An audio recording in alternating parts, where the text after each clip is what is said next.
Située au bord d'un estuaire de marée tranquille, l'abbaye de Burishol, en état de ruine, est enchâssée d'un cimetière et d'une myriade de sépultures arborées de magnifiques croix celtiques.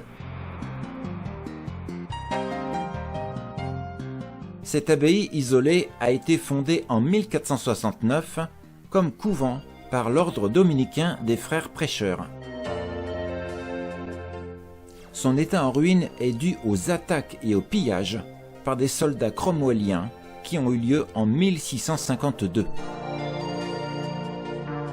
En effet, la conquête cromwellienne de l'Irlande a commencé en 1649 lorsque Olivier Cromwell a débarqué sur l'île avec la New Model Army, l'armée de la première révolution anglaise.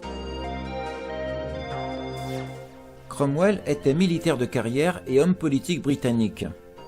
Il fut l'un des instigateurs du Commonwealth républicain d'Angleterre, qui était un régime politique instauré en Angleterre après l'exécution en 1649 de Charles Ier, roi d'Angleterre, d'Écosse et d'Irlande. Cette mouvance politique a été fondée par une communauté sur l'idée du bien commun et de la prospérité mutuelle. Au début, le pouvoir était acquis au Parlement et au premier Conseil d'État.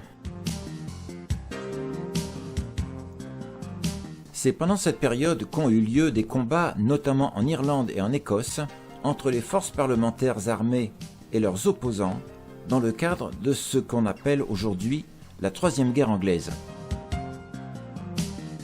Suite à quoi, en 1653, le Conseil de l'armée adopta l'ancienne constitution du Commonwealth d'Angleterre, ce qui fit d'Olivier Cromwell le Lord Protector avec l'octroi du titre de chef du gouvernement.